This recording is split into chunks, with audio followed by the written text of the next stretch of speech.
Faz 50 anos, as Forças Armadas brasileiras deram um golpe na democracia ao destituir o governo do presidente João Goulart e instalar uma ditadura que durou mais de 21 anos. O que aconteceu em abril de 64 já é chamado atualmente de golpe civil-militar e não apenas de golpe militar. É que hoje se reconhece a contribuição de civis ao movimento do golpe. Eram políticos, profissionais e empresários. Com o apoio dos jornais, criou-se a sensação que o governo João Goulart tinha perdido o apoio popular. Mas agora, pesquisas feitas pelo Ibope em março de 64 e nunca antes divulgadas mostram exatamente o contrário. O pesquisador Luiz Antônio Dias teve acesso aos documentos da pesquisa e escreve artigos sobre as vozes da ditadura e o papel das empresas de comunicação durante o momento do golpe. Ele é o nosso convidado de hoje do Ponto de Vista. A gente agradece a presença do doutor em História Social Luiz Antônio Dias, que é professor da PUC de São Paulo. Obrigado por ter vindo. Professor, esses dados dessas pesquisas são muito surpreendentes, né? Porque, de certa maneira, quebram com um paradigma que a gente cresceu aprendendo de que uma das razões para a queda do João Goulart era a falta total de apoio popular. E não foi assim, né? Exatamente. Na realidade, você tem creio que uma construção histórica. Muitos historiadores, até coisa de 10 anos atrás, ainda tinham essa ideia, né, de que o Goulart cai por várias razões, né, porque ele é frágil, porque ele não tem o apoio dos partidos, né, tem uma oposição inclusive dentro da esquerda ao Goulart, e sobretudo porque ele não tem apoio popular.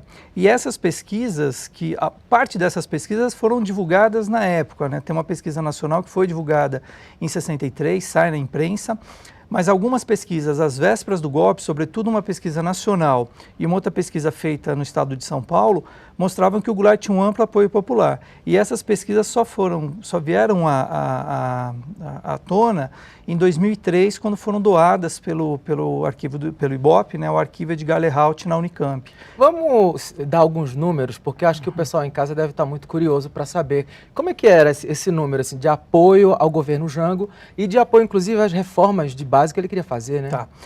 Bom, nessa pesquisa nacional, é uma pesquisa feita em 8 capitais, né, na maioria dos casos 400 entrevistados, São Paulo e Rio de Janeiro 500 entrevistados, né. Em todas as capitais, o apoio à reforma agrária, por exemplo, você tem várias questões, né, sobre as várias reformas de base. O apoio à reforma agrária sempre é acima de 50%. O apoio ou, digamos que a aprovação ao governo Goulart também é sempre superior a 50%. Essa pesquisa nacional. A pesquisa de São Paulo indica números semelhantes e números até mais favoráveis, né? Então, mesmo em São Paulo, onde se acreditava que o Goulart tenha sofrido aí uma oposição popular muito maior por conta da Marcha da Família, que em alguns momentos chegou a se contabilizar 1 milhão de pessoas, ainda assim ele tem um amplo apoio, então na casa de 70%. E entre os mais pobres o apoio é ainda maior, o apoio, né, ou a aprovação ao governo, quando a gente considera os dados, os índices de ótimo, bom e regular sobre o governo, ultrapassam 80%. Entre os mais pobres chega a 86%. Entre os mais pobres chega a 86%. Tem esse número, por exemplo, que diz que apenas 10% na média nacional diziam que ou acreditavam que essas reformas de base eram medidas demagógicas, né? Apenas 10%. Sim. Isso é surpreendente, né? É muito diferente do que a gente tinha escutado e até do que se propagava na época. Se propagava diferente na época? Sim. Mesmo na época se dizia que as reformas de base, a imprensa, evidentemente, você tem uma abordagem diferente de cada veículo de comunicação. Mas, de uma forma geral, quase todos os veículos de comunicação, quase todos os jornais, eles apontavam as reformas ou como medidas demagógicas do Goulart, como uma forma dele pavimentar uma possível reeleição, né? Então a ideia seria ele se manter no poder e as reformas de base seria, digamos que essa estratégia do Goulart. E uma outra coisa também muito vinculada às reformas de base é que seriam reformas que encaminhariam o país para um processo de revolução comunista.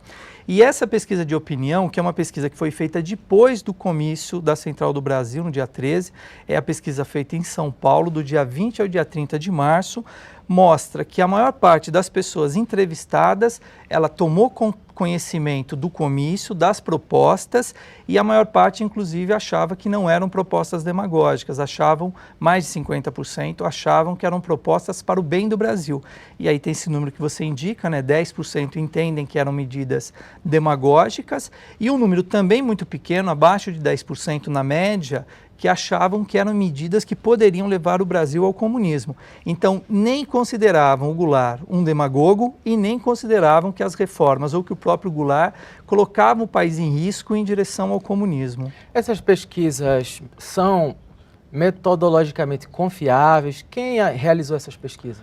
Bom, as pesquisas foram feitas pelo IBOP, né? A informação que eu tenho é que a metodologia é a mesma utilizada ainda hoje pelo IBOP. Evidentemente que a questão das pesquisas, ela sempre traz uma série de implicações, né? É uma fonte, como outra qualquer, para um historiador e que tem os seus problemas. Nesse caso, dessa que não foi divulgada, foi encomendada pela Federação do Comércio de São Paulo, né? Isso, então. Que, digamos, numa análise histórica do contexto, não estaria contaminada aí pelo governo Goulart, porque, na verdade, eram empresários e que até chegavam a fazer oposição ao governo, né? Então, nós sempre temos que tomar um certo cuidado quando analisamos um documento ou uma fonte. Mas nesse caso é isso que você coloca. A FEComércio, que encomenda essa pesquisa que não foi divulgada, ela não teria nenhum interesse em inflar a popularidade do Goulart ou o apoio que o Goulart teria às reformas, ao seu projeto de reformas de base, né? Então, eu particularmente acho pouco provável que seja uma pesquisa viciada. Ela tem, evidentemente, uma série de problemas, no sentido de que toda pesquisa ela não dá conta, digamos, de compor aí um painel, ou mesmo de compor aí um espelho da realidade, né? Então tem especificidades. Mesmo os números de entrevistados, né, não é um número tão grande. Mas nós temos a pesquisa nacional de 63, que tem mais de 6 mil entrevistados. 6 mil, né? Então, ainda assim, mesmo quando a gente pega essa nacional de 64, que são 400 pessoas em cada uma das capitais e 500 pessoas em São Paulo e no Rio de Janeiro, é um número relativamente pequeno. Mas do ponto de vista metodológico, eu imagino que tem um certo sentido quando eles promovem os recortes, né? Então, eu acho que elas podem até não dar uma clareza, uma certeza do que nós tínhamos, mas elas indicam um caminho, de que o Goulart realmente tinha muito mais apoio do que a mídia propagava na época e do que a história acabou, em certa medida, dando ao Goulart. Nós estamos conversando hoje aqui com o doutor em História Social, Luiz Antônio Dias, que é professor da PUC de São Paulo, que traz para o ponto de vista essa novidade interessantíssima, né, dessa pesquisa que ficou perdida, né, durante muito tempo, ou ficou escondida. Ela não foi divulgada, essa da FEComércio, né? E como é que ela ressurge, como é que ela chegou às suas mãos como pesquisador de História Social, por exemplo? Bom, na realidade são duas pesquisas que não foram divulgadas na época, né? Uma pesquisa que é no começo de março, a partir do dia 9 de março e vai até o dia 16 de março, que é a nacional, e essa pesquisa, que não tem o contratante, então no documento do IBOP não diz quem encomendou a pesquisa, e essa outra que foi contratada pelo IBOP, que é do dia 20 ao dia 30 de março. Foi contratada pela Federação do Comércio. Isso, desculpa, pela Federação do Comércio, e foi feita entre 20 e 30 de março em 3 cidades, né? A cidade de São Paulo, capital, a cidade de Avaí, e a cidade de Araraquara, se eu não me engano, né? E eu trabalhei com os dados de São Paulo, eu peguei toda essa documentação e analisei basicamente os dados de São Paulo. Essas pesquisas, todo o corpo documental, ele foi doado à Unicamp em 2003. Em 2003, Isso. Portanto, quase... 10 anos. Há 10 anos, mas são 30 anos... 30 anos praticamente depois do golpe, Então, Não, 30 anos não, 40 anos, né? 40 anos, exato. 40 anos do golpe.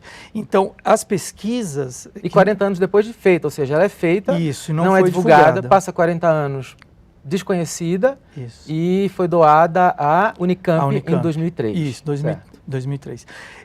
Eu não imagino que ela tenha sido... Na realidade, ela foi com um conjunto de pesquisas do Fundo IBOP. A Unicamp ele tem um arquivo, que é o Edgar Lehaut, que tem o Fundo IBOP. Então, tem todas as pesquisas do IBOP desde o início e pesquisas as mais variadas possíveis, de consumo de sabão em pó, várias coisas, né? E todo ano você recebe novos documentos do IBOP lá na Unicamp. E essa pesquisa, ela foi feita em 64, às vésperas do golpe. Ela não foi divulgada, como você disse, e eu tenho aí duas hipóteses, né? A primeira delas, as duas pesquisas, a nacional e a feita no estado de São Paulo, as duas indicam um apoio muito grande que o Goulart tinha da população. Inclusive, se o Goulart fosse candidato, eu acredito, pelos números que eu cruzei com outras pesquisas de opinião, que o Goulart tinha uma grande chance de ser eleito. Então, eu acredito basicamente em dois caminhos. Ou a pesquisa não foi divulgada, porque ela antecede, ela é muito próxima do golpe. Então, como ela terminou no dia 30 de março, você tem um tempo para você tabular, emitir um relatório e aí então resolveu a situação, então você não vai divulgar aquela pesquisa. E a outra possibilidade, que é uma possibilidade muito interessante e creio que muito provável também, é de que divulgar uma pesquisa como essa, às vésperas de um movimento, para depor o presidente, seria você dar munição ao inimigo, né? Então, a Federação do Comércio não teria nenhum interesse em divulgar, porque ela que comprou a pesquisa, ela não teria interesse em divulgar essas informações, né? Tá ok. Nós vamos fazer um rápido intervalo e voltamos daqui a pouco para continuar essa conversa interessantíssima com essas novidades que o doutor em História Social Luiz Antônio Dias traz para o ponto de vista de hoje. Até já.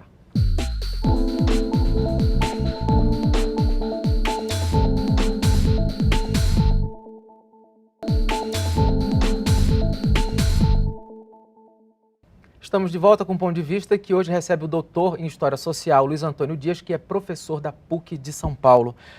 Professor, esse é o artigo que vai ser publicado daqui a alguns meses ou daqui a algumas semanas. O senhor fala em uma ação jornalística das empresas de comunicação para desestabilizar o governo João Goulart. Como se dava essa ação? E eu queria que o senhor falasse também sobre essas empresas. Quem eram essas empresas que faziam essas ações jornalísticas, como o senhor denomina? Tá.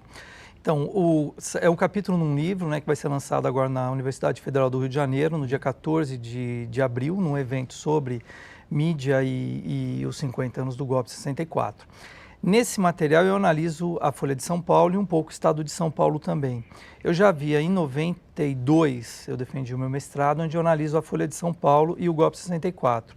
E depois, num outro projeto, em 2004, que foi quando eu tive contato com as pesquisas do Ibope, eu voltei e analisei também o Estado de São Paulo, né, o jornal Estado de São Paulo.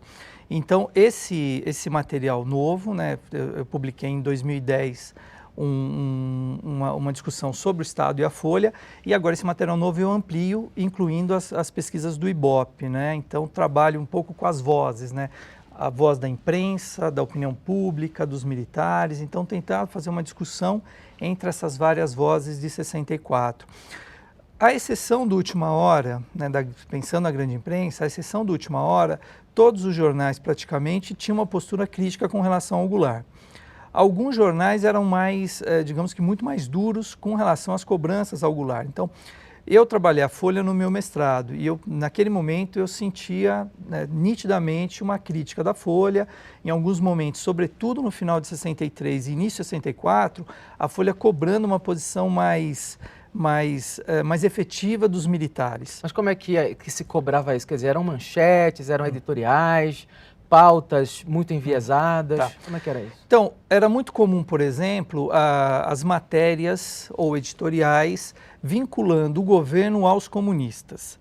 É raro, não lembro de ter visto nenhuma ligação direta ou uma afirmação direta dizendo que o Goulart fosse comunista.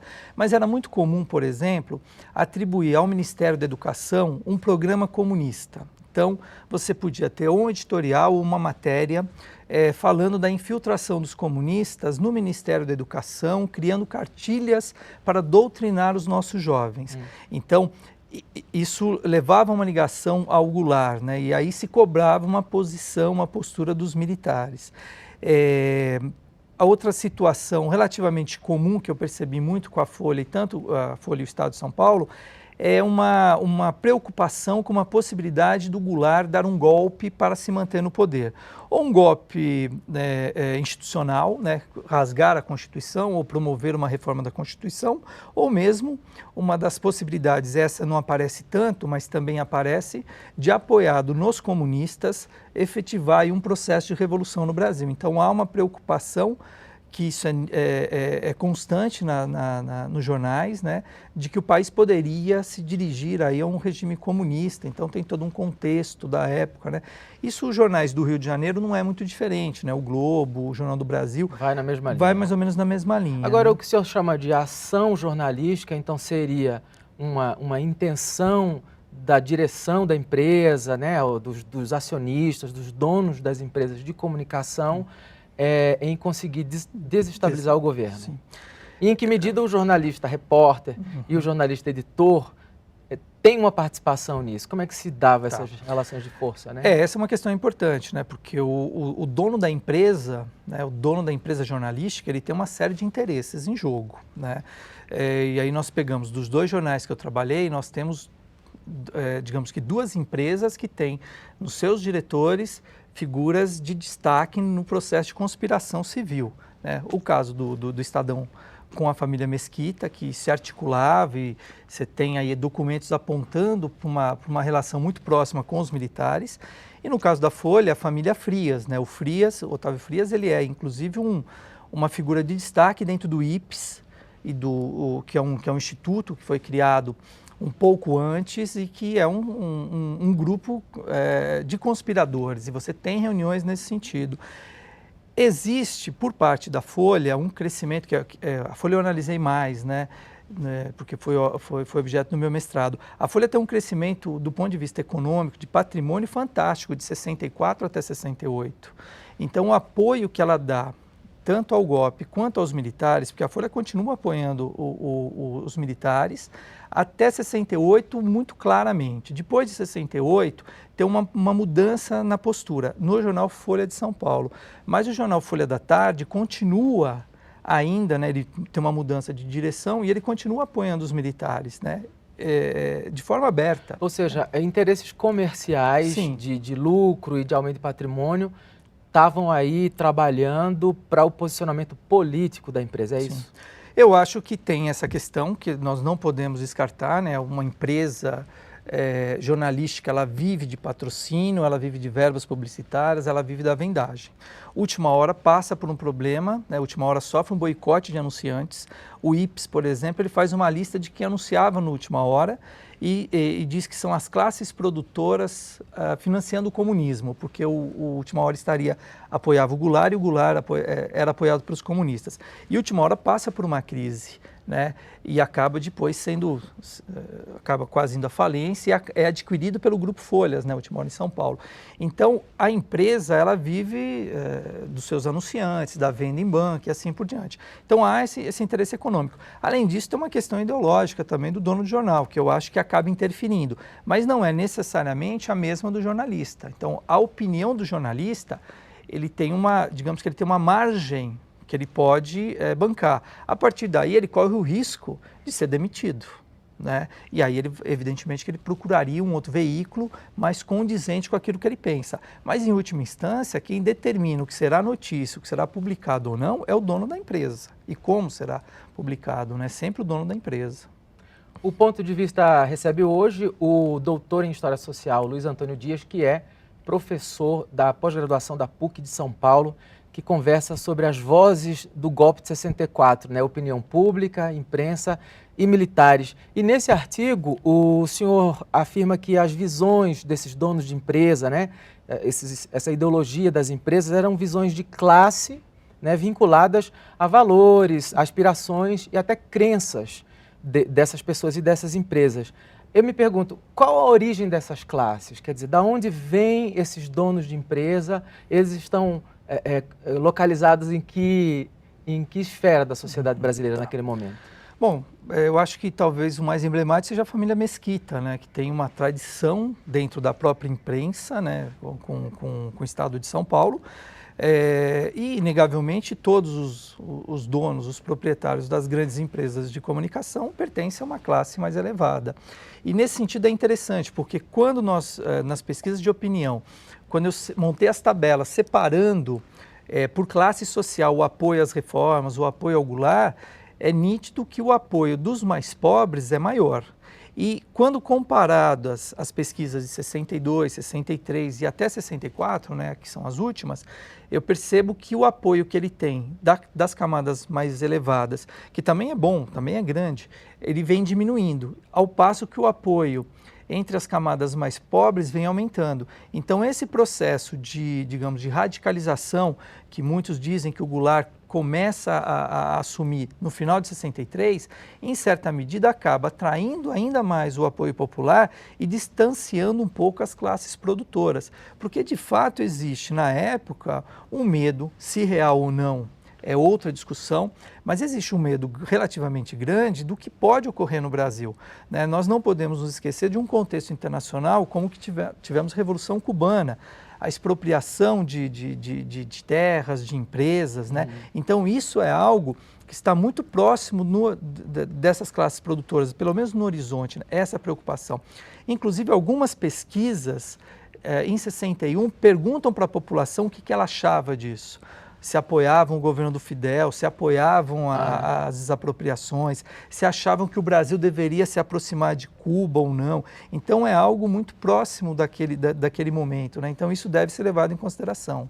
Outra novidade que o seu artigo traz é o encarte, né? O encarte especial publicado pela Folha, distribuído no dia 31 de março de 64. O encarte se chamava 64, o Brasil agora. Continua. O Brasil continua. Eu achei impressionante que no dia anterior ao golpe, o jornal publique um encarte mostrando as vantagens que estava ali se pronunciando. Fala um pouco do conteúdo desse encarte, quem pagou, quem encomendou esse encarte que a Folha divulgou no dia 31 de março. Tá. Bom, eu fiquei muito surpreso quando encontrei esse documento em 91, mais ou menos, né, que foi quando eu estava desenvolvendo o meu mestrado, porque é como se a Folha de São Paulo estivesse prevendo o que iria ocorrer, né? Porque o encarte, ele foi um encarte grande, são 44 páginas, muitos anúncios de grandes empresas, né, e muitos editoriais, né, discutindo a economia, discutindo a política, discutindo o futuro. Digamos que é um material que demanda um certo tempo. Então a Folha, ela não fez aquilo da noite para o dia, né?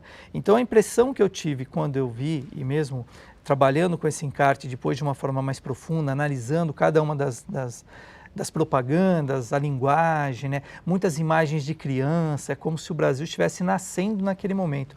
A impressão que eu tenho é que a Folha de São Paulo tinha um material pronto, né, que deve ter elaborado aí com uma certa antecedência, e quando ela publica isso no dia 31 de março, porque o jornal ele sai no dia 31 de março, pela manhã, né, e o Mourão só marcha, só bota a tropa na rua no 31 de março à noite, né, porque na realidade o golpe é na passagem do 31 para o 1º. Então a Folha ainda não sabia sim que existia uma movimentação, existem algumas teorias de que o golpe já estava sendo planejado para meados de abril, né? Então poderia ocorrer entre o dia 15 e o dia 25 de abril. Uma das possibilidades era começar em Minas, também em Minas, com o apoio do Magalhães Pinto, para aproveitar o dia do Tiradentes, né, que ia libertar o Brasil, e aí libertaria o Brasil do comunismo. E esse encarte, você tem, por exemplo, é muito forte a ideia de que, independente do que ocorra, o Brasil vai continuar. Depende do brasileiro manter a calma, a ordem e assim por diante. Tem uma propaganda que é da Votorantim, que é muito interessante. Ela faz um versinho contando a história do Brasil. Então ela fala 1500, chega o português, não tem nada, e aí muito se trabalhou. E aí de 1500 ela pula para 1964. Então naquele momento, é como se as duas datas mais importantes para a história do Brasil fossem 1500, com a conquista, ou a descoberta, e 1964, que seria o momento de libertação. Mas no dia 31, ninguém imagina o que é aquilo. O que vai acontecer, o que vai acontecer, né? Então eu imagino que a Folha de São Paulo, ela coloca esse encarte como uma forma de preparar a população, ou pelo menos os seus leitores, para aquilo que pode ocorrer. Vamos manter a calma. Muito interessante essas novidades que o seu artigo traz, e vai ser publicado agora num livro que está sendo lançado agora em abril, né? Isso. Pela Universidade Federal do Rio de Janeiro, é isso? Isso. É um grupo de mídia, né? O grupo ligado à Universidade Federal do Rio de Janeiro, e eles prepararam um evento sobre os 50 anos do golpe e os meios de comunicação, né? Analisando o período anterior, o golpe propriamente dito e o período posterior ao golpe, como que a mídia, como que a imprensa lidou com o período. Então, professor, doutor em História Social, Luiz Antônio Dias, muito obrigado aí pela sua presença no Ponto de Vista, por trazer essas novidades e essa luz aí à nossa história recente do Brasil. Muito obrigado pela presença. Obrigado, foi um prazer. A você, obrigado pela audiência, e se quiser assistir novamente esse programa ou recomendar a amigos e ver outros programas da série Ponto de Vista, basta acessar o nosso site, que é o www.tv.câmara.leg.br/Ponto de Vista. Até a próxima!